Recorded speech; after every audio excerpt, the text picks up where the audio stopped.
What's mission prep? Tell me what that's all about.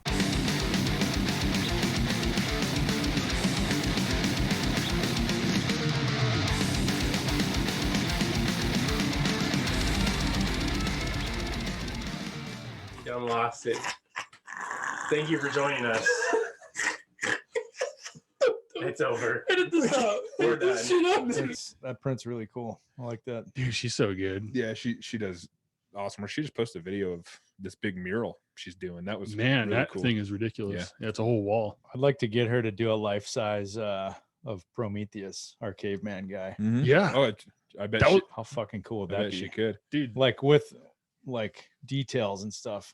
Yeah. Because the way we have that art, it's supposed to look like a cave drawing, like caveman, like paint with his fingers kind of thing. Okay. Yeah. But if you did a real life, like, all right, that's really what this motherfucker looks like. Mhm. Yeah. That'd be cool. That's what we did. This is Kronos, and we were thinking about like Greek gods and stuff. And I have this weird obsession with time and like time management. I also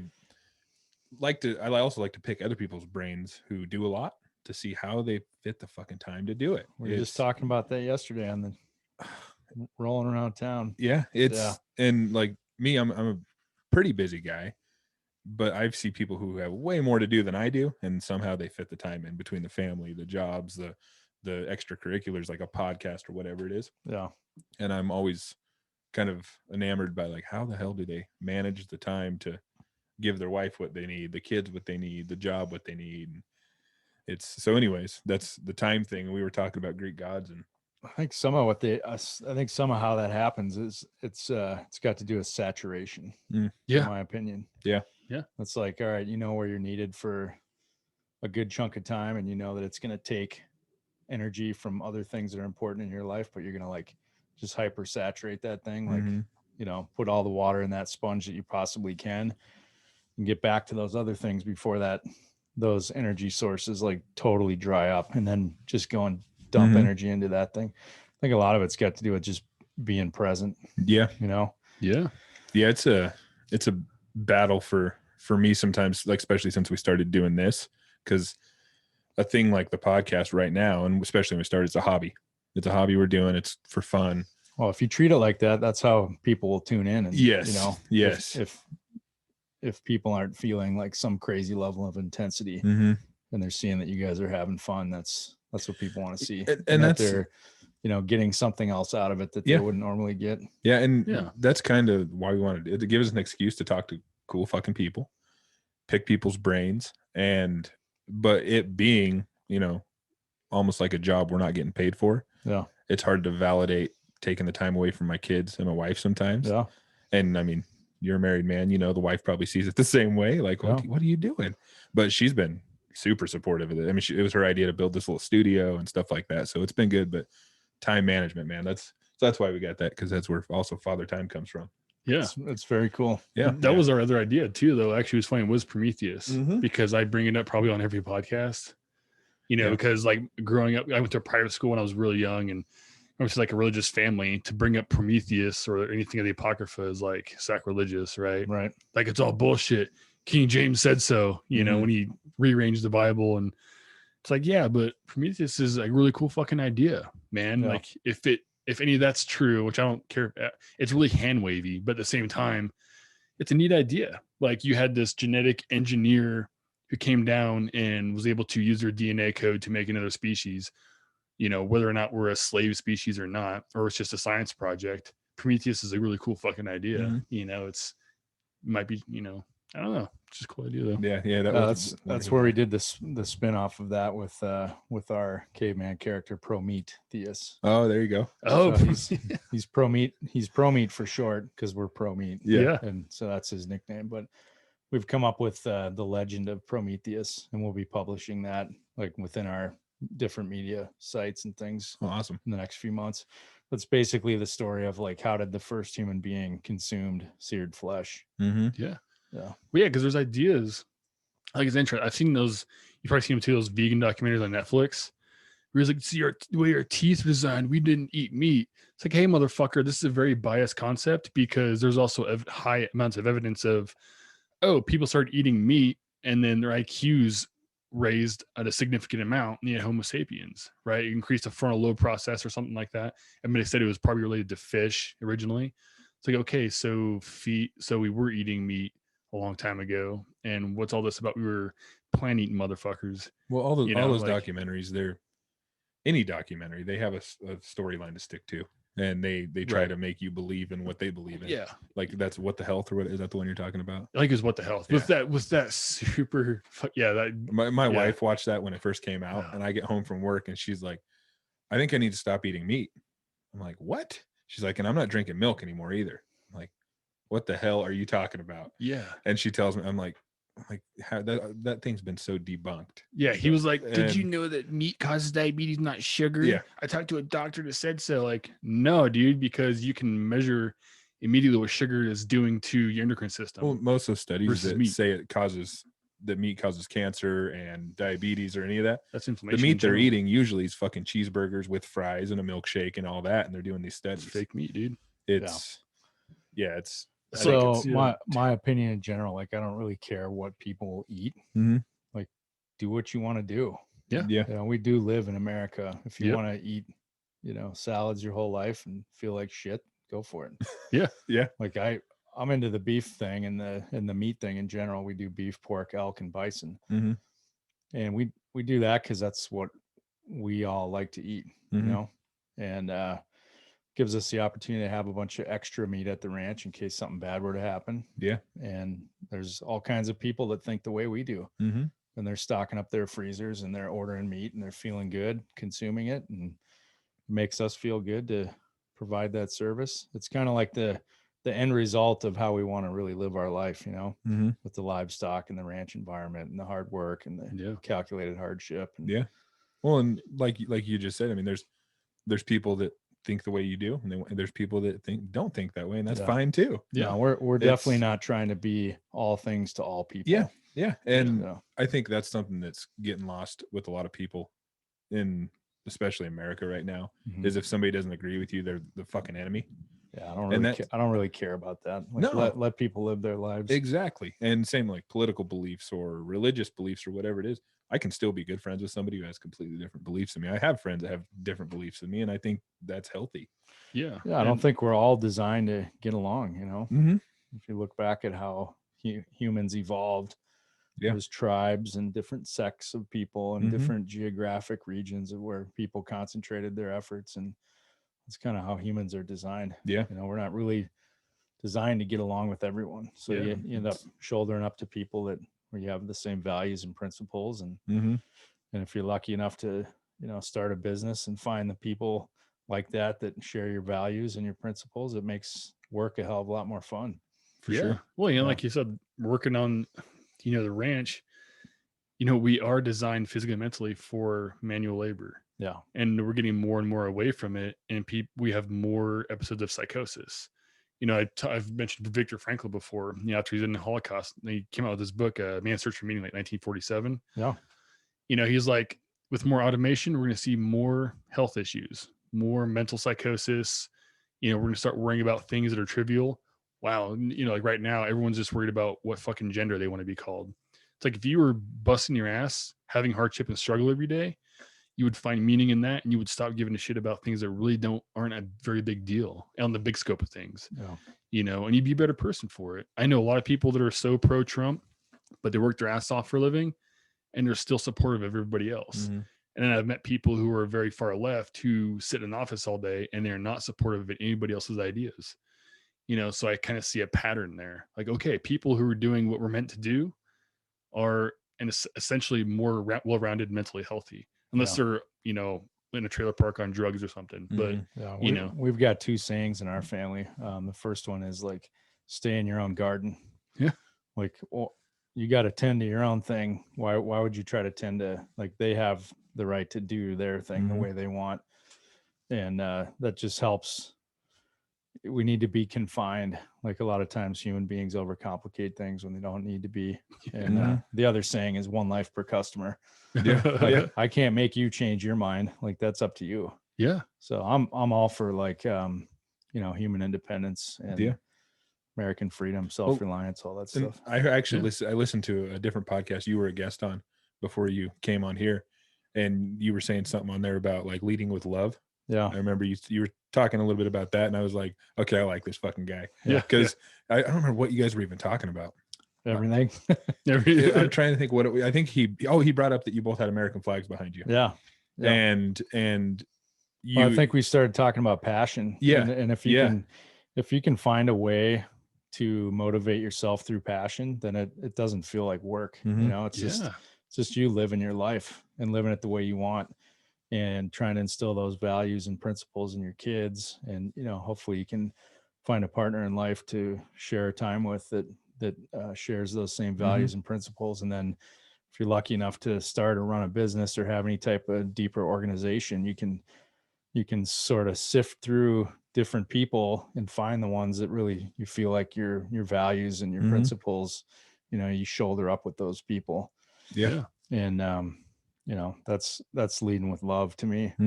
Well, It's like just pushing your life through passion. Then you're not, it's hard to lose motivation with that. you know? Yeah. Well, I think too that even with the different beliefs and all that, we're all not that different. Yeah. You can have completely different even values than me. You can find a common ground on something with people and get along. Because like you were saying, you know, pro-Trump people who are one way, you know, but I know pro-Trump people and liberals that are bad on each sides too. So it's like you can find good in anybody, I think. Maybe not anybody. There might be some I straight think one thing evil we can all have in individuals, but- common is like, you know, make an effort to be kind to people. Yeah, Kindness. Exactly. You Yeah. know? I agree 100%. But I'm not like some crazy, like I'm not burning incense and all hippy dippy in our house, but you know, it's just pretty simple stuff. Yeah. People take that too far sometimes with that whole, they want to call themselves spiritual, but you can be spiritual without having to be in excess of that, because you can find the person who's read the most books and, you know, the shit that, you know, the Beatles were pushing and all that. And are they any different when you see them in person? Not really. They're not so enlightened that they're just like awe-inspiring, because they're still a person, and it hasn't really done a lot for them, more than what you can get by just being present, like you were saying, and showing compassion for other people, you know. And you don't have to push astrology on everybody, because it's bullshit anyway. You know, like, oh, you're a Taurus, Kevin, that's why you're intense. You know, That's why we don't get along. dude. Yeah, that's why I hear that all the time. You're so intense when you do things, and because I just focus and I like obsess on one thing at a time and do really well at it usually. It's like, oh, because you're a Taurus. Like, no, it's because that's who the fuck I am. It has nothing to do with the positions of the stars. And I hate hearing that, considering that I'm about to graduate with astrophysics emphasis. It's like, I know better. Like, you don't tell me your bullshit science when I fucking know better. Like, call me a Taurus. Like, you know, I hate that stuff. But yeah, anyway, sorry. But I hear too much. So I want to kind of hear your story on why you started your company and how that happened, because you were in real estate and stuff before that, correct? Yeah. Construction, real estate. Yep. And how old were you when you decided you wanted to get into ranching? Well, that whole ecosystem, that whole lifestyle is deeply ingrained in who I am. And that type of self-reliance and that, you know, willingness to work hard and get up early, stay up late, you know, that saturation thing that we were talking about a few minutes ago. That's a huge part of who I am as a person. And that's sometimes people, you didn't grow up ranching. Like, how did you? I'm like, well, maybe not, but I did a lot of other things in my life that put me in a position to make that life change, if you want to even call it that. I don't feel like my life changed that much. We just have, you know, 4-legged employees running all over the property at this point, you know. So I was in a position in my life based on the different experiences and things that I did on purpose, you know, not by accident. I made a deliberate choice to do all the things I did in my life, and it got us to a point where it really made sense. So as we started to, you know, buy larger pieces of property, being kind of a contingency planner and a self-reliant type of guy, we started to kind of build out that compound. And part of building out the compound was to get livestock and, you know, honor the land. And, you know, we wanted to build a house in one of the main pastures and subdivide the other pastures and build a bunch of other houses and make a ton of money. But we fell in love with the idea of living that lifestyle. So we're like, all right, we're not going to mess with this right now. We're going to put our house plans on hold, and we're just going to dive headfirst into what does it take to run this property, you know, and honor the land and honor the process of, you know, Western Colorado, and growing hay and irrigating and, you know, getting dirty. That's one of our mottos with Mountain Primal is like, get dirty. Yeah. You know, like, don't be afraid to get outside, spend extra time, get a little sunburn, get dirt on your fingernails. It's healthy, man. Well, that's wild too, that, you know, you had the plan to subdivide and all that. And then it just kind of naturally turned into what you're doing now. Yeah. Because I think people romanticize the idea of the cowboy lifestyle, the ranching lifestyle, and then when they get into it, they're like, what the hell, this is dirty, this is hard work. And the whole thing didn't happen overnight. So, like, you know, when you're building a business, let's say we take my construction business for example. Like, at first you don't have a skid steer, and you don't have a forklift, and you don't have scaffolding, and you don't have concrete mixers and all the hand tools and all the carpentry stuff and the trailers to haul it around with and the dually truck to, you know, get lumber. But after a period of years where you're putting everything you got into that business, before you know it, you've accumulated all this stuff through your successful business model. And we basically treated the ranch project that same way. You know, we started with one thing, and then, you know, the necessity of the seasons made it made it necessary to buy the next piece and to dive into the next learning process and the learning phases. You know, we started the thing in 2012, and we didn't sell our first piece of meat until 2015. So it took a good long while. I mean, dude, you got to eat shit for a while to get good at it. And I know that I'm good at that part. I'm like, all right, there's no way in hell that I can manage somebody doing that if I've never done it myself. So I'll do every facet of it myself until I figure out, like, okay, my time is better spent somewhere else, so we can continue to perpetuate the success of the business. Yeah. And so that's one of the things we've talked about a few times, is like discussing how, like, we've kind of come to some answers, I guess, but how to, like, for instance, because when you're starting a business, you're learning something new, you got to eat shit for a while, and you learn the process and you can build these things. But say once it's handed off to somebody else and they start with all that, how do they have the same character development? Like, how do your kids become, in essence, not you, but learn a lot of stuff that you've gone through if it's given to them? Like, how can you provide the struggle for them in a healthy way, you know? Yeah, I mean, I look at building a business. I mean, I don't really talk about my personal life or my business life. It's just my life. You know, people are like, oh, you don't mix business with pleasure. I'm like, well, I do. Because I just live my life. Like, I don't try to separate if I've got personal work to do, or we've got a few other businesses too, or if I'm like, all right, I got to work on this business today or that business tomorrow. It's just, I just spread out all the things that I need to do. I've got like 2 or 3 tables in my office, and I just spread my workload out and then prioritize and figure out how to get it all done. But I think really, you know, diving into how do you teach the kids? I mean, you can't just throw them in the deep end at first. You know, they got to start with the little inflatable water wings, and then they got the kick paddle, and then you throw them off the diving board. You know, it's like training wheels. So the same is true for a business. You have to really start with a solid foundation. That comes almost before that. Like, what's underneath the concrete of the foundation? Like, do you have even more solid footing underneath that? And then you slowly start building that business structure or organizational structure off of that foundation. Because once you've got the foundation there, if something's wrong with it, it's really hard to tear the business apart or the organization apart and get back down to the bottom. And now you're going backwards, and everybody, that's demoralizing to the employees, the management, the customers, everybody. So if you get that bottom layer, you know, really go slow at that moment, and then you're like, all right, we're set. Now all we got to do is go this way, and up, and you can just exponentially grow from that point if you got a solid foundation. And a lot of that comes from just like the business and organizational theory, and, you know, what are your core principles at work? What are your core principles at life?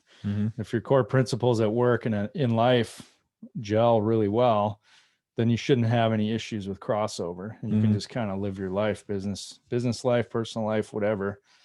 And you just live based on those principles, and you start to slowly instill, you know, water wings, kickboard, throw Mhm. the kids in the end of the pool. You slowly start instilling those different disciplines of those principles into the organization, and it just becomes part of the entire ecosystem. Yeah. So Well, it's kind of cool too. What watching your guys' company from the outside, you guys are using social media, which I think, especially in like the ranching, cowboy, people don't use social media. yeah. But Well, and we didn't for a long time. but nowadays you kind of have to if Yeah. you want to have a successful business. It's a big help. And that piece of it was almost by accident too, because I really felt like I get super focused on what I'm doing, and I'm not the type of guy to like pull my phone out and start taking videos and taking pictures and like, oh, stop what you're doing, move to the left, snap, Yeah. that's not me. So, and one of our principles is like identify your weaknesses and don't focus on your weaknesses, focus on your strengths as an Mhm. organization. Like if you suck at something, like just that's okay. Find somebody else that's good at it Yeah. and concentrate on the things that you're good at, Mm-hmm. and don't beat yourself up about, like, try to improve, but just face it. Be Yeah. like, all right, I suck at that part. So, but it's still an important part of what we're doing here. So then you find somebody else to step in there and Mhm. pick up the slack. So one of the things, the social media stuff for us was kind of born out of necessity, because I felt like we were losing a lot of these really cool things that we were going through because we weren't taking pictures, we weren't taking videos. And I'm like, Mm-hmm. I want to be able to show this stuff to my kids someday, like my grandkids. Yeah. Someday when I'm dead and gone. I think back to, things that happened with my grandparents, my grandfathers, especially grandmothers too, I guess, but thinking more about like some of the super historic stuff that happened with my two grandfathers. And I'd give anything to see a video of them talking about, Yeah. some of the stuff they went through Mhm. in the old days, or having more pictures, or just B-roll, just Mhm. like goof reels, whatever. Yeah. Because we don't have the opportunity to look through that stuff anymore. I don't have any of that stuff. Yeah. So if I can capture some of these neat things, that whether they're neat to other people, that's up to them to figure out. I think it's neat. Mm-hmm. So I think it's important to capture that stuff for myself, for our family, and for kind of our legacy. Yeah. And we can live it. We are living in a time where we can do that. Even, we were born in the 80s. Like there's no videos of when we were like 1 through 3 or 4 or 5 years old doing shit. Like, but I have tons of videos like I have a video of my son coming out. Like I was catching him, Cool. Because like a birth center. So she was just like up on this, like these parallettes or the seat or whatever. And he was just dumped out, like a turd, So like we have video of that. We have video of them at 2 days old. Like they can go back and look at that. Like, God, that's fucking weird. Like I was this little piece of meat that came out, but we don't have that. Our grandparents didn't have that. It was just, it's all just like stories, So it's my phone is 90% my kids, pictures and videos of my kids, which one of these days they're gonna look like you were saying. I wish I had that to look back on when I was a kid. Yeah. Or I wish I had audio or video of my mom and dad when they were my age. That's a big. We've never assumed that people would give two shits about what we're doing. That's not why we're doing it. Yeah. We're doing it because we're living a lifestyle, and the meat that we sell is a byproduct of that lifestyle. That allows us, like, selling that meat allows us to do the cycle one more time. Mm-hmm. It's like the momentum builds at the bottom, we come back up, and we get to do it again. And every time we do that, I feel like we're strengthening our family, we're strengthening our community, and hopefully we're putting something out there into the, meteoric stratosphere that other people can pick up on and like see some positivity in the way we live our life. And maybe we inspire other people that do cool stuff, whether it's like cattle ranching or starting a podcast or, mowing straight lines in your backyard, whatever it is that you feel like doing. Yeah. Just, it's comforting to know like there's other people that are pushing it and getting out there and doing their thing. Yeah. Well, your guys' your social media, your Instagram has a big following. Yeah. Really big following. And there is a need for that out there in the world. People want to see, especially people who don't live that lifestyle. Yeah. They want to see. And then who's the other guy that Buster Frierson or Frierson? Buster Frierson. Yeah. I love following his. He's always posting his daily work, but people who aren't involved in that lifestyle can go look at that and kind of be involved, even if they can't really be involved. And I think that's probably one reason your guys has become so successful is you're not trying, you're posting what you guys are doing day to day. No, I mean, we've got a very talented person behind the camera, and Mhm. I think that absolutely helps. Yeah, for sure. And then when it comes to, writing the script or the copy or whatever, I look at every piece of that. Mhm. And none of it's contrived. It's just what we're doing. Yeah. So Yeah. I guess, people can pick up on that, and it's just real, Mhm. and there's all kinds of stuff that we don't post that we're Yeah. like, we just don't have enough time to Yeah. capture every little thing, Yeah. so there's Speak- other things going on there. Speaking of Buster Friday, are you guys getting involved now with Bison Union and stuff? We Is that are, what I saw? we are involved. Yeah. Which I fucking love, Burnt Yeah. Coots. Yeah. I've been following that guy forever. Yeah. I Yeah. love that. Me and Kevin both have been following that guy for a long time, and I listen to his podcast as well, and I just like what he's about. Seems like a really good dude. Yeah. Bert's great. He and I click, Yeah. we click. Yeah. He's a serious guy, but he likes to have fun. And Mhm. more than anything, like, he wants to live his life the way he wants to live. So he and I speak that same language. Yeah. Mhm. Yeah. So yeah, he's doing great things, and that's an easy thing for he and I to do. So Yeah. he's got the passion for the bison. We're obviously doing the cattle, and Mhm. we're honored that he would pick us to be the company to push the meat sales end Yeah. of it. So he and I talk all the time. Yeah. I like what he's about. That's Yeah. another dude I'd like to talk to someday. He seems like a cool dude. Yeah, Yeah. he's great. Yeah. Totally. So we got a lot of cool things coming up with the bison, and the people, the market is responding phenomenally to that. Mm. So I just think it's another piece that people are intrigued by it, and they know how special bison meat is. Mhm. And then, the added value of, Burt and Bison Union Company itself has a very loyal fan base following. Mm-hmm. He's super genuine with people. Yeah. And they know that. So Mm-hmm. that's why people like that. Yeah. That's Yeah. yeah. I saw you guys were getting involved with them, and like that looks like a good match from Yeah, just from knowing you guys from social media. Yeah. Like that, I think that's gonna be a good match. for Yeah. sure. No, that's good meat too. Yeah. Oh, the meat's awesome. The bison meat is Yeah. really Yeah. good. Honestly, the best meat I've had still, it's probably just the moose. My father-in-law lives, Fairbanks, Alaska. That's where I was stationed. So he built his little hunting cabin, actually just a couple of years ago, but he used to just go out on RV, whatever, in September and just go shoot moose. And man, Yeah. that free range, just Mhm. moose out in the wild, that tastes so good. Well, and if you don't like it at first, you will by the end of it, because there's Yeah. so much of it to go through. Dude, Yeah. I know. What Because was the meat you gave me? I gave you Was it caribou? Moose, and because he does caribou first, then he does the moose, and then and then June or July goes to Valdez. In the little Cape, you do the salmon, go out, do the Yeah. halibut. So we have salmon, halibut, Mm-hmm. caribou, moose, just enough for the entire year. Well, the meat That's you gave me was phenomenal. delicious. It was. Yeah, I think it was like ground caribou, and I mixed it with beef. And Yeah. mixed it up, and man, it was good. yeah, Yeah, that's a pretty cool trick with wild game, Mm-hmm. especially for people that are just starting to get into it. Mm-hmm. Is taking a little bit of one of your other favorite cuts or ground Mhm. products and mixing it in. Yeah, It's a great way to do it. and Yeah. I had never cooked caribou before. I've cooked wild game, which they're all kind of similar, but I'd never cooked caribou. So mixing it with the beef, it was good. Yeah. Made some good burgers out of that. yeah. But that's what humans should be doing. Yeah. Humans have been surviving off of proteins like that for tens of thousands, forever. Yeah. So Yeah. And it's critical. I know people who are vegetarian and vegan, and it's like, good on you, I guess. But Hey, that's just not not for me. everybody's designed to be a killer, right? Well, hell, I know one dude who, Paul Sharp. Yeah. He is a damn killer, and you would never think that the guy's a vegetarian.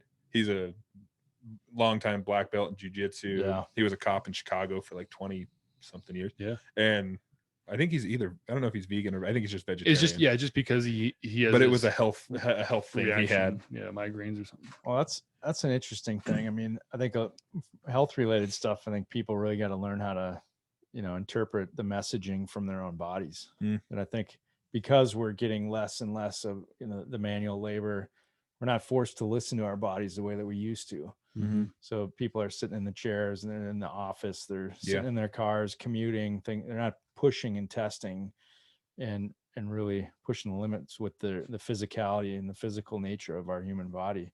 And then you don't have to listen to your body much because you're just not doing shit. Yeah. Yeah. So Yeah, you I think when you make your body sore, you become more in tune with what it needs. and Yeah. the foods that's required to heal your body properly, sleep, all that other stuff. But I'm getting away from that because people don't do as much physical stuff. So, Yeah, I mean, working out's great. Yeah. Hunting, fishing's great, but when you're working a job 8, 10, 12 hours, 60, 70 hours a week, I mean, that's way more than, working out 3 times Yeah. a week. Mhm. Your body conformation like changes. Yeah. Your whole demeanor changes, and there's all kinds of changes that take place Yeah. when Yeah, you work manual Your labor. endocrine system has to adjust. You're on the cellular level. Everything's being tested. Yeah. So you have to strengthen your immune system, Yeah. right? But if you're not testing any of it, you don't have none of that, biology has to adapt or change. Yeah. Your endocrine system doesn't adapt. The cells aren't, pushing down cancerous cells and preserving good cells, just like, people try to do in fasting, right? But you get that out of doing manual labor outside as well. Yeah. And then you get the vitamin D and the Yeah. outdoor Yeah, fresh fuck yeah. air. You sleep better. You got more of an appetite. Well, Yeah. I think Everything's manual labor is getting lost in the younger generations. Like the company I work for, I've been the youngest guy there since I started there, and I've been there for 7 years. I think we did hire a guy younger than me this past year, but like my generation, younger, they're not doing that type of work. Truck driving, manual labor, it's just not. It's like a lost thing. I know the truck driving school I went to, they shut it down because the enrollment was so low, Yeah. which is insane to me. Because if you have a CDL, you can get a job damn near anywhere. It's a good thing to have. well, I keep threatening that'll be my retirement career. Yeah. 'Cause I'm a damn good truck driver. I'd get one of those little hot shot rigs and like drive people's boats across the country. Yeah, dude. Well, Just, like, and jam out to the Doobie Brothers and stuff. Yeah. there's no better place to learn how to drive a truck than a ranch. Yeah. That's where I Oh, learned. that's one of the things. That's why we're doing it. Yeah, that's You know, where I we're learned trying how to do we're it. trying to reinsert those like super common core values of physicality and Mhm. like, and not to mention the confidence building that it does at a young age in kids that are like, yeah, I know how to buck bales. I know how to back up and hook up a trailer. Yep.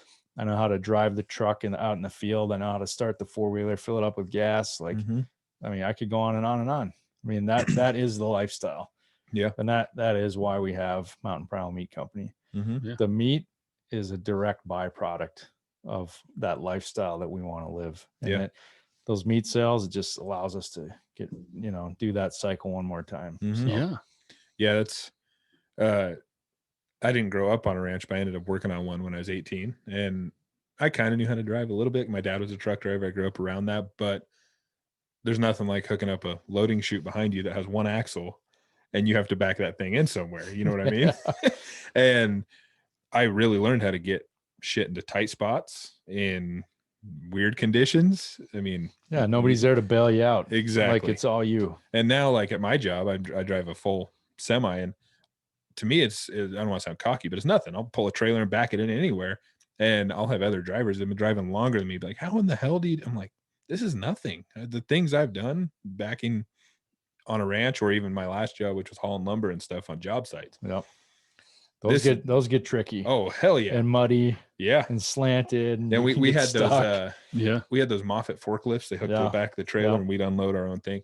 And there's some tight situations there. You I got know all about you it. got the eye joist and all that on there. Yeah, you don't want to hit the house and like have things fall over Mhm. while it's being built. And they have all these rules like you don't go over cars. You don't. It's like you're not going to get this shit on the job site if you're not going over people. It's impossible. Try to No. get a whole sighting crew to move their vehicles. Yeah, right. They're So- like, I don't make money moving my vehicles. I make Yeah. money up on the scaffolding, Yeah. banging siding. Yep. And then Yeah. most time they see you go over their car with 50-foot eye joist, they're gonna be like, "Oh shit, I'm moving my car." Yeah, But, they'll get the picture. yeah, but no. Yeah. So having those situations taught me to do what I do, and now my job seems like a breeze because I'm Yeah. backing into loading docks that are made for big trucks. It's super easy. Yeah. And I think that's kind of something we've touched on here a million times is the hard times. The harder shit is, the easier things are going to seem down the road. Yeah. It's Calculated hardship, man. yeah. Like, especially with kids, you don't want to push them too hard to where you're creating trauma. Mm-hmm. Mhm. But some of that gentle trauma, if you want to call it that, it's calculated hardship. Yeah. Yeah. All you're doing when you're doing that is you're strengthening their foundation. You don't want to take a 16-pound, sledgehammer and smash the foundation, get a big crack in there, because that's going to damage the structure Yeah. of, but to calculated hardship, that'll create character and really it does good things. Mm-hmm. Yeah. Basic stuff. Like I think my daughter was 5. when she started coming out and helping me, like in my last house, it was just massive. You know, that pond and take care of all these fucking mature trees. And it's like, okay, get up, brush your teeth, come out, like, and help me rake up leaves or pick up leaves, pull these weeds, and or plant trees, whatever. Like, she always helped me do it. Versus like, hey, wake up, fuck your teeth, go eat some cereal or some ice cream for breakfast, and just run around and watch YouTube. Yeah. Yeah, like that's you're hindering a child's character development by doing that. Yeah. It's not trauma, which I feel like we're getting so soft. People would say the way I raise my children is abusive. Yeah, Like, but why? Because I'm making you get up and brush your fucking teeth first thing and come do something physical. that's your prerogative as a father. Yeah. Like, that's where you go back to stay in your own garden. Yeah. One life per customer. Like, Yeah. that's up to you, man. That's entirely your right as a parent Well, to raise the kids the way you want. your daughter too, she grew up the whole beginning of her life in your gym. Oh, That's yeah. another thing kids don't get to experience. No.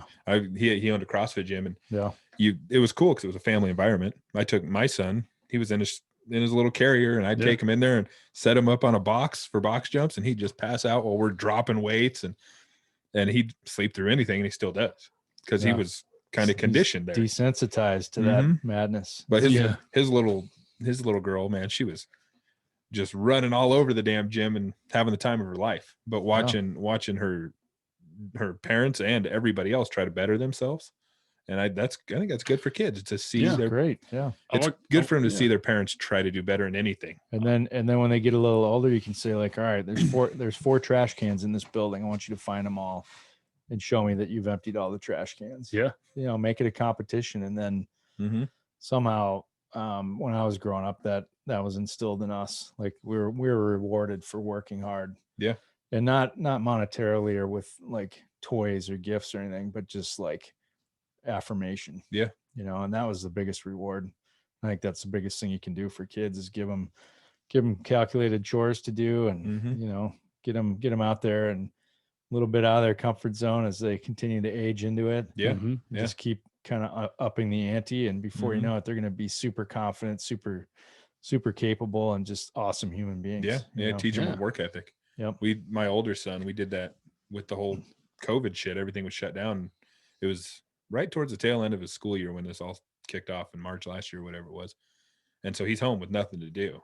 And so I was like, well, and he's always been, you have to tell him to do something a million times. He's 13 years old now. And so we set a chore list, and he's really good with following lists. He's really good at that. If you give him a task, he'll get it done, but you might have to ask him a few times. So we gave him some incentive. We're like, okay, if you pick up dog poop, you get $1. You do the dishes, you get 50 cents, whatever. We just gave him these. It wasn't much money, but it will add up when we explain that to him. If you do all these every day, it's going to start adding up. I've never seen that kid work so hard because he wanted to buy some video game thing. We said, if you want to buy it, you earn the money to buy it. Yeah. And he did, man. It got to a point where that's all he was doing was working. And he'd be like, I picked up dog poop twice today. It's like, no, wait, that's not how this works. Yeah, I was following the dog around. I was once shitting. a day. But he got to work it. And now every day he gets up, he does his things, he does his class, he's doing online schooling. But as soon as that's done, boom, he's on chores. And Yeah. he learned a little bit of a work ethic, and that's super important for kids to learn. It is. I think one of the coolest thing with kids to build their confidence level is like doing the allowance and the chores for some cash. I think is good because it's always good. You can teach them how to manage money and things like that. Mm-hmm. But then when you give them accolades to another adult, you're like speaking to another adult, and so you have somebody over for dinner and like, oh, I'm really proud of my son because he's super capable of doing this, and he's not in his bedroom. He's in the room. You're not addressing him, but he's listening. but he can hear. Yeah. And that's when they start like building that pride Mhm. and take ownership over. Yeah, big time. Contributing to the family and that, that adult atmosphere. Mm-hmm. Yeah. We just did the same thing with him with his school. He just finished this most recent quarter. And I think my wife had told him, if you get, I think 86% and above in every class, he really wants to dye his hair. That's like his thing. He's like, and for about 3 years, he's been saying, I want my hair lime green. We're like, we're not dyeing your damn hair lime green. My wife made the deal with him. If you get 86% and above in every class, you can dye your hair green. We got his grades day before yesterday. straight A's across the board. It's Damn. like, damn it, he's about to have lime green hair, but we told him he could, so we're gonna stick to it. Well, once he doesn't like it, you can shave it off for him too. Yeah. Yep. And we let him Yeah. dye like the front of it red one time before. It's like, whatever, let him have fun with his hair. Lime green. I'm like, he's online school anyways. I guess he's not going anywhere. But yeah, I think it's important though that's another thing is to, when you tell your kids something, stick to it. Yeah. Show them that to Consistency. be a person of your word, you know. Yeah. So, No, I walked out to the garage area. No shit. Vivian's doing her little workout. She was doing like 5. She wrote it down. Like she spelled some of it wrong, but like she's like 5 rounds of like trying to do pull-ups. But she's 8 and she's as big as at least a 10-year-old. So she's kind of heavy. Like she's built like me. She's probably going to be as tall as me. They said. Yeah. Like, you know, she just looks like whatever. So she's trying to do pull-ups and she popped down. She did like jump ropes and she was doing burpees. And then followed that up with like little box jumps, you know, like I just She's walked up trying. there and she's just fucking doing it. I didn't say to do that. Yeah. Like I wasn't doing homework. I'm like, God damn, that's impressive. That's like, cool. Yeah. So I can tell it's rubbing off. Like take the initiative, go do something. Don't just sit around. And she does that. Like don't wait around for someone to give you direction, because there's a point in your life where you're going to miss that direction. You're not going to get it anymore. You got to provide your own op order to do something. So I like that a lot. I think it's good for people to grow up with having that gym out there in your garage. Yeah. Like I didn't grow up seeing my parents do, other than the work they did, their jobs, any physical, like they never went to the gym. They didn't do shit. Right. So I had never had the ethics to get into a gym until I got older and went to your gym. Mm-hmm. And so like now we have a full gym in our garage and my kids use it. And I think it's if you can provide that. Not everybody can, but yeah, absolutely. if you provide them something physical to do, You can provide an old fucking tractor tire though and a sledgehammer. Yeah. Or you can, push them to do school athletics and get in a weight program at school and all that. Yeah, Yep, we put our older son in jiu-jitsu a couple years ago. No, that's great. And he's autistic, and his big thing is social stuff. Mhm. He has a real hard time with being social, and he's super high functioning. He's lucky. I mean, we're lucky. He can get through his day. Some kids can't, but his thing is like social awkward, really. So, and he doesn't like people he doesn't know being close to him. Well, that'll break that real Jiu-jitsu. quick. Yeah. And the first little while was rough. It was pretty Yeah. rough, but he got to a point where he was excelling in it because he was learning, but he was getting more comfortable with the other kids being on top of him and their sweats dripping on him. And even people who aren't autistic, some have a hard time with that. But putting him in that situation, he got better. And it also made other things in his life easier. For sure. And now he's doing a running club. They're supposed to run like a 5K by the end of it. They're all a bunch of kids run through our neighborhood. No, those are great things for kids. Yeah, man. It's and I could sit and talk about my kids all damn day, but it's just important to give them hard things to do and also to see their parents doing hard things, I think. And we've talked about that on here. Us starting this podcast, to me, I'm glad my kids see me doing this because it was a dream of mine to do. And I'm fucking going for it. Yep. How you doing it? Yeah. And there's follow through. Yes. And Yes. They pick all that stuff up. Yeah, they do. And don't get me wrong, I've probably said plenty of things I didn't follow through with either, but this is one thing I'm like, okay, I really want to do this. I want my kids to see me try to succeed at this. Yeah. And they're seeing it. And it's funny because my older son I was talking about, he's trying to give me tips on how to do my YouTube and stuff because kids know that shit. Oh yeah. And I'm like, shit, he might be right about that one. It's kind of cool though. Yeah, they know it for sure. Yeah, it's good for your kids to see you doing something you're passionate about. Absolutely. Yeah. So I forgot. I have to assume that no one listening knows what type of meat you're racing and processing. So can we go into a little bit on type of animals? If bison, cows, what type? I know there's Highland, right? Yeah. Highland. Yeah. Okay. Yeah, we raise American Highland cattle at our ranch properties, and we were super deliberate about that. Obviously, I'd raise whatever kind of cattle because it provides you with the lifestyle, the responsibility, the work, the chores, like the activity. I'll never retire because I'd go crazy doing that. So, but we had the option obviously to pick a breed that we wanted to raise and that we get back to that passion thing. Like if you're doing something out of passion, that it requires less motivation as far as I'm concerned. So the American Highland cattle were just we're drawn to them because they're super beautiful. They got really Mhm. unique personalities. They got these massive fucking horns that come out of their head. So they got like 2 sabers that you got to watch out for all the time. So I'm not into doing stuff that's easy. Yeah. Like, I don't know. Anybody can do the easy stuff. Like if we're going to raise cattle, I want them to have weapons on their head. Yeah. You really got to watch your back, and Yeah. that makes you slow down. It makes you really think a lot more. You got to hold the animal in much higher regard. I mean, you'd hold any animal in high regard, but you're doing that out of self-preservation. So you stop, and it makes you be much more thoughtful about everything.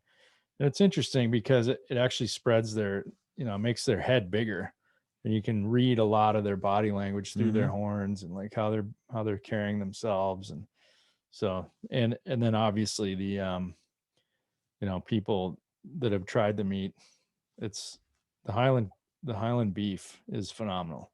Mhm. Yeah, I've never it's tried Highland. Well, you'll be getting some. I like to hear that. Yeah, it's not commercially raised because of the horns and because of the thick fur. The fur becomes an issue when you're putting 50 head of cattle on a cattle pot, and they're making each other messy on the drive to the feed yard or the slaughter yard.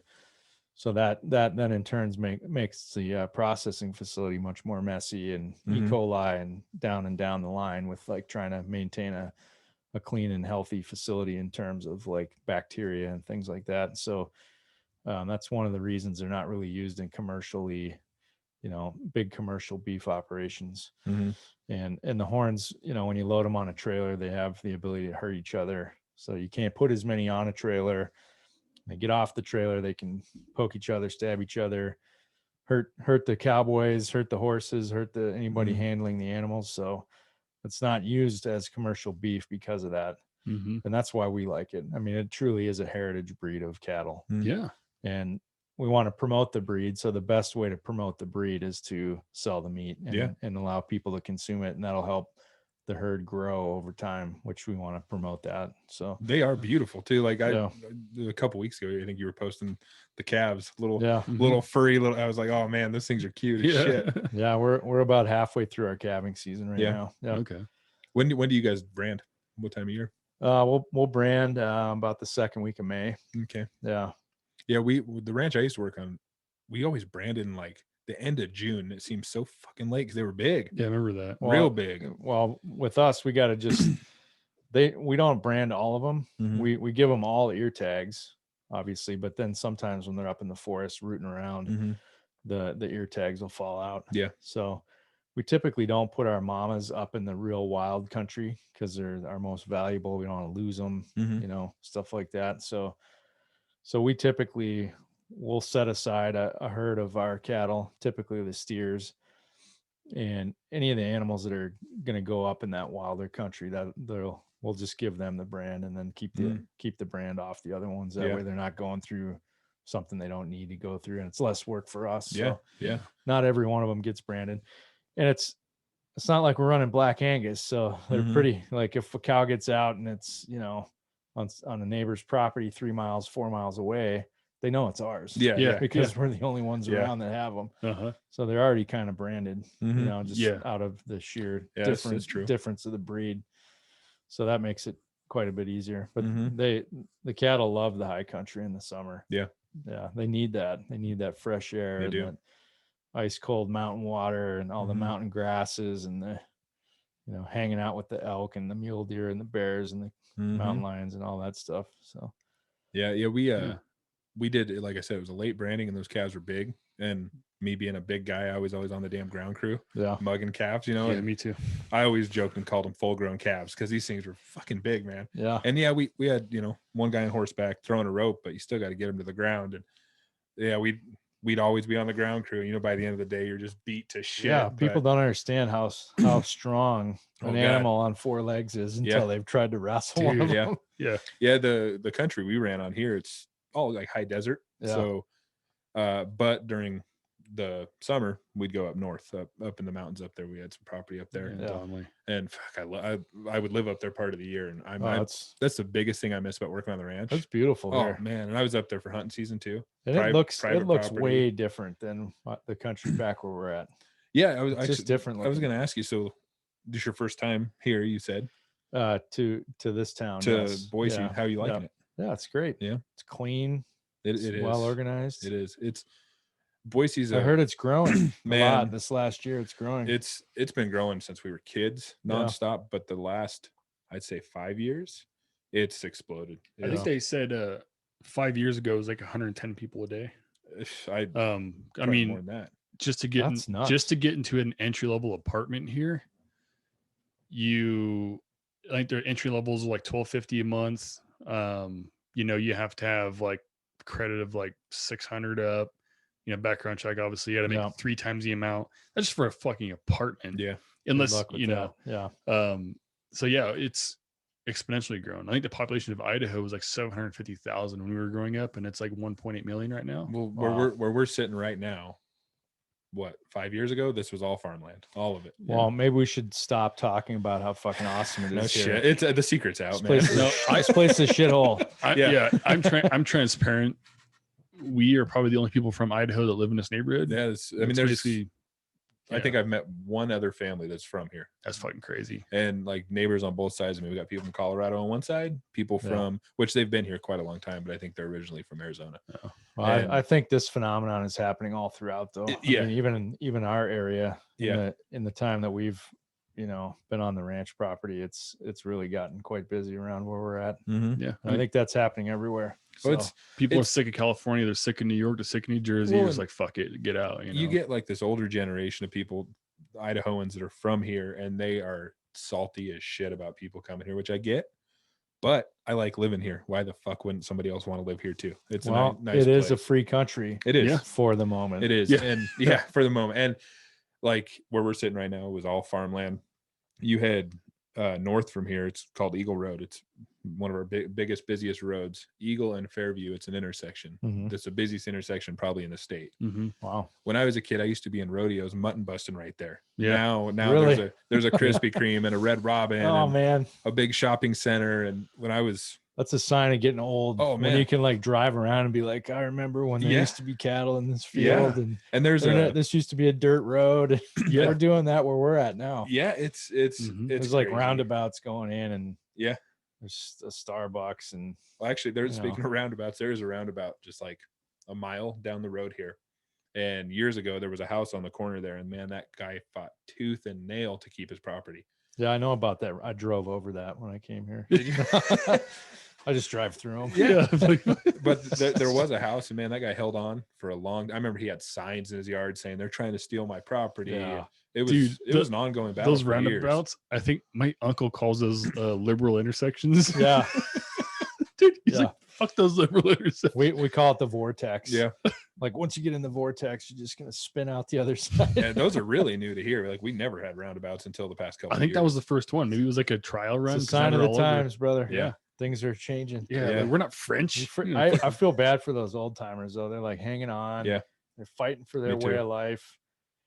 They go through all that stress and they're like taking years off their life. And Yep. it's like, it's inevitable. Yeah, What's it's- happening? Like you can't change it. Yeah, and You can fight it, like I said, but that, you're gonna pay the price Yeah. internally. Yeah. Through that stress and like that guy fought it for a long time. Up until actually when we moved in here, we bought this house just over a year ago. The house was still there. Yeah. It's not there today. oh man. And that was back when I was working on the ranch, because we would take that road out to the slaughterhouse Uh-huh. out here, Amity Road.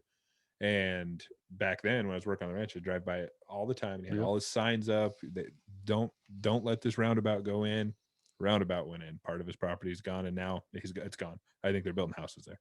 Yeah. It's sad. It is sad, but It's like a tough you said, thing to see with the older folks. Yeah. They worked Yeah. hard their whole yeah, lives. my and my grandpa. things are changing. When They a don't build want it. when a builder and a land developer wants your shit, they're gonna get your shit. Yeah, You know. yeah. My grandpa had a big cattle ranch back when I was real little, and long before that. And it's a town called Eagle here. And when I was a kid, I remember he had already sold some of it, and there was houses going up, but he still had like his original ranch house, a little bit of property. I remember going out and riding on the 4-wheeler. I was real young. He ended up selling that off too. When he died, he lived in this little tiny house. He had an old Lincoln town car. We didn't realize how much damn money he had from that property he sold. After he died, I think my dad, They're good at hiding it. Oh, Yeah. my dad, my aunt, and my uncle each got a big chunk of change, which I never saw any of, and I never will. But we never knew because he would live so modestly. He was That's just great. little old man. I You never know. applaud those people. Me too. Mm-hmm.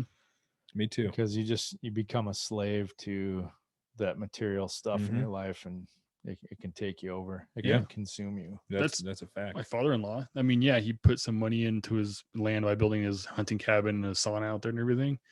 Very modest home and vehicles. And he's retired again because he retired from the army and he just retired from the jail. And he's 60 now. And he was saying the other day that he has never touched his army retirement. Wow. He all goes in like, fuck, dude. Like, and he's got about, I don't know, at least $100,000 worth of weapons. It's like, man, like, it would have been a cool inheritance. I was like going through a divorce right now. Yeah, Like, yeah. that would have been cool. Yeah. Yeah. Shit. So what are your plans in the future with your company? You guys, I'm sure you're. Yeah, we've got a lot of really great ideas. You know, if we could all multiply ourselves, that'd be super helpful. It's hard to find the right people in our valley for work. It's tough. You know, we've been blessed to have the crew that we have. A lot of the guys helping to work the ranch they've kind of grown up on the ranch at this point. You know, they started when they were super young, and so they've been through every phase of everything. So, but yeah, we've got some good ideas. You know, we want to start a canine dog food line. That'd be super easy. In fact, I've got a lot of the design work done on that. It's just a matter of like getting it into production and sales and all that. And then we really want to expand the provisions side of the company, you know, spices and rubs and sauces and things like that. I think it makes good sense. Yeah. I think people would be interested in that. For sure. Yeah. And then we're going to, you know, as I was saying with the media side of what we do, it's all just, we kind of started that not for public consumption, but like, all right, we have it, let's get it out there. So, but we're thinking about doing some other things, you know, and just pushing out a little bit more of the knowledge that we've gained over the past, you know, several years, almost a decade now.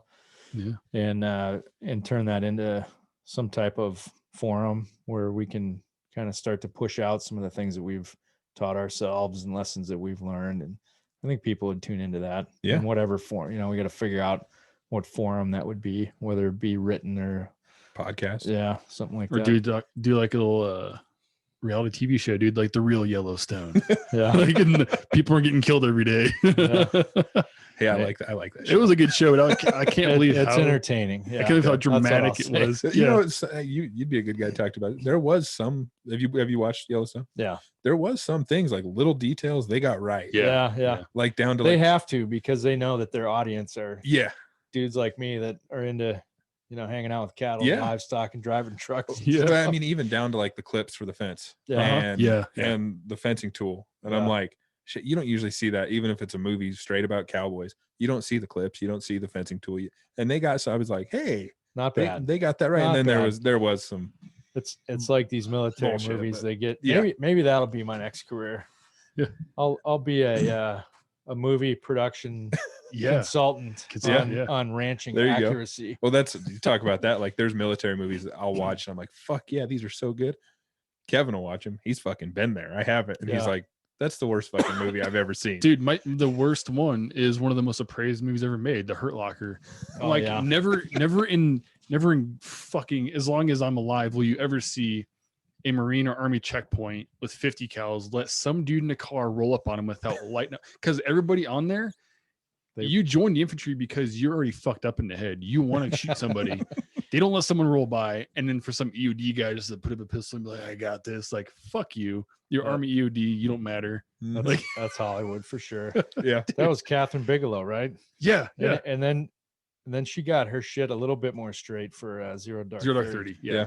Because the last scene when they're doing a raid, I felt like as I was watching that, I was like, that's not bad, because nothing ever goes right. They fucked up with the door. The explosions weren't fireballs. They were, it was, like when a grenade goes off or an RPG goes into a wall, it's white smoke and a boom and there's fucking dirt everywhere. It's not like a fiery explosion. when people die, they don't just get shot once and fall down and die. Like they're like, oh fuck, you know, they're like yelling or screaming, or they're pissed off, or they're scared as they're bleeding out, or they're crawling around. Or, you know, when people get blown up, there's dicks and like faces and shit on the ground. Yeah. People don't just get blown up and stay in one piece, you know, like that's an interesting aspect. Another part of what we think is not the dicks, but the is the life and death cycle. Is a super important thing for humans to not lose a connection with. yes, for sure. And that's one of the most valuable things that I think, you know, we've been able to experience at the ranch, because we're calving right now. So we're seeing, you know, the fruits of our labor and the labor of the mama cattle that are getting the calves on the ground. And on the other side of that, like we've slaughtered animals for consumption at the ranch, you know, pigs, cattle, things like that. And that's quite an experience for people that have never been around that. Yeah. Big time. You know, it's different than hunting. I don't know if you guys have ever read any of the on killing or on combat books. I would highly recommend that to your audience if they're trying to. That's Colonel David Grossman wrote those books, and on killing, on combat. I think in on killing he goes into like human beings' disconnection with death, and you know, he talks about the different effects that different types of killing have on soldiers. Like obviously killing somebody with a knife or choking with your bare hands is way more traumatic than like shooting somebody at 100 meters or 500 meters or whatever. Yeah, it's like he listed like the 4 stages. It's the knife, shooting at 100 meters, seeing someone die by like shooting a mortar at them, and then the last one's like not seeing it. Like if you're an artillery strafing guy, or something like that. Strafing, yeah. So killing livestock at the ranch is much different than hunting. Yeah. Because you're stunning them with the firearm first, and then you're doing the knife work. So it's pretty intense. And I think that's something a lot of people, you know, as a society, we've lost track of that. We've pushed that into the back door of the store and put, you know, a brick wall in front of it. I think that's bad. And the problem, one of the things I dislike about, I guess, Hollywood is people associate someone who's done what I've done and think that I'm supposed to be some ghoul. Like they think I should be brooding all the time and some ghoul with no sense of humor. It's like, I'm the goofiest like I fart on most podcasts. I don't care. Like they don't understand that people have done things like I have are this way. They think there should be some other way. And with ranchers, they feel like you would be a certain way because you do what you do. It's like, no, I'm still a regular person. My brain adapts very quick. That's why the humans have survived this long. We're adaptable. In fact, I'm more regular. Yeah. I'm closer to what regular should be, maybe. Yes. In my opinion. We are adaptable because we're around death. You know, we're around animals that, you know, we had one calf last year got stuck in a fence and like struggled. Like we weren't there in the middle of the night. You know, and this shit happens. Struggled all night, exhausted himself, and like couldn't get out from the fence and died. We've had another you know, one of our bulls got out, and the other bulls were super pissed, and they beat him to death. You know, there's just death at the ranch. Or you go out to the field, and I don't know if you've had this happen. I'm guessing you probably have. You find a calf that's been pushed out the wrong way and damn near split in half. And you walk up on that. That's an eye opener for people. We've seen all that. We've seen mamas die from calf rearing, or, you know, calf birth. We've obviously seen lots of dead calves. Well, I think every person should have to be involved at least once in pulling a calf. You know what I mean? I'll never forget my first time. I was like, you put your hands where? We're doing what here? Get them in there. Yeah. And you get used to that, and then you realize it has to be done. And you get shit on too. Because like I said, that was my experience. Shit on. Well, like I said, I didn't grow up around it. So when I started working on the ranch, all that was real new to me. And it gave me a connection with food. You know, it's not for everybody, no, but it's definitely for me. I fucking love it. That was man. best job I've ever had. I'm pushing everything that we're doing like out of this bulging feeling of passion, like straight out of my chest cavity. And that's it.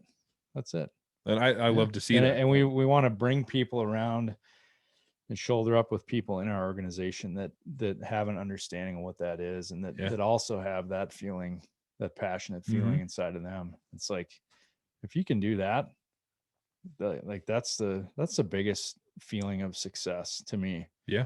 Is just like, is my heart feel empty and black, or do I feel like I'm exploding in a positive way?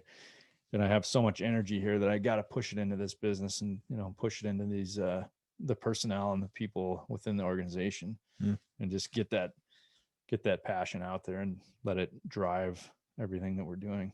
Yeah. And then it multiplies, it's like infectious. I say it's infectious people around you. Yeah. It gets them motivated and pumped up. Like, yeah, I'm not saying I'm not an asshole sometimes, because everybody's an asshole nobody's sometimes. perfect, man. Like, I got good days, I got bad days, but I think for the most part, I think we've got an organization that, we gel, and we all have the same values, and we're all pushing for the same goal. Yeah. And that's the health of the livestock, the health of the ranch property. That's an animal of itself. It's a living, breathing organism. Yeah. So there's a lot to keep going there, but pushing from passion, it's pretty easy. Yes, sir.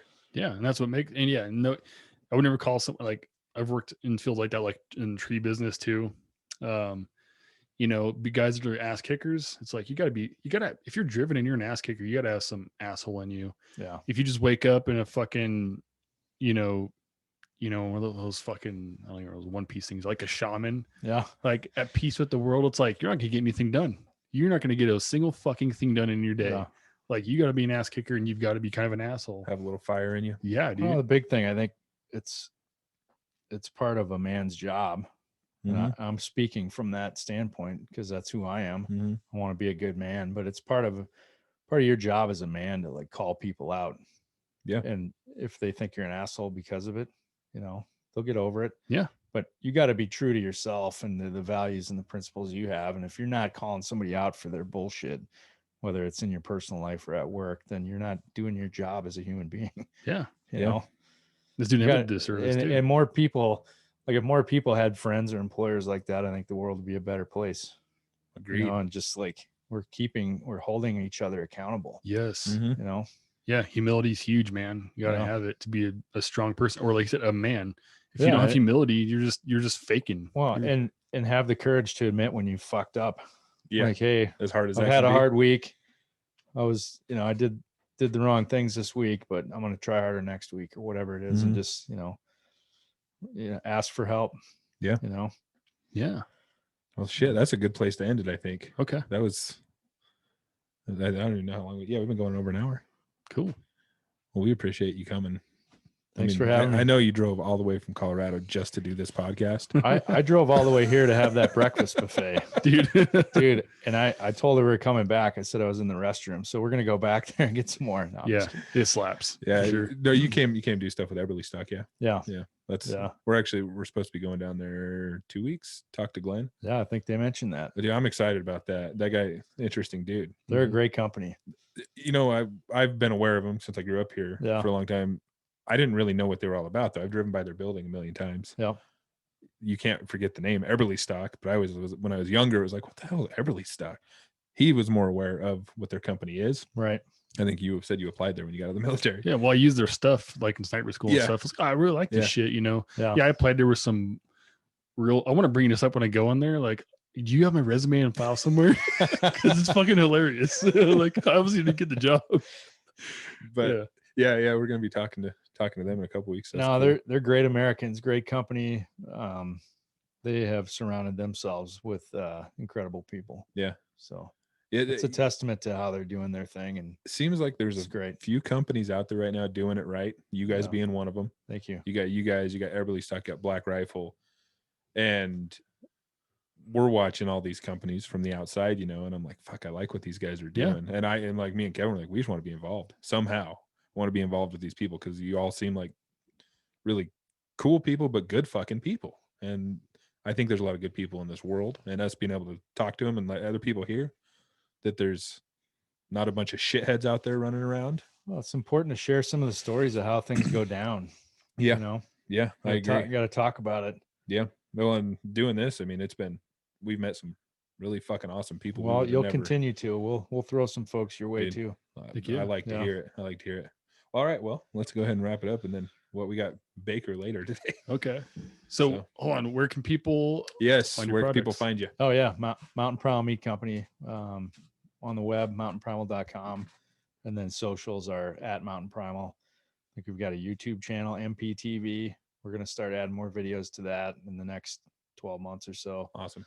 and then we're gonna get a page on the website and that can house some of these podcast appearances and things like that. People Cool. go back and hopefully they come and check out some of your other guests too. So Yeah, Heck yeah. best of luck, gentlemen. awesome. Cool. Well, thank you, Good sir. to see you. We Heck appreciate yeah. you coming on.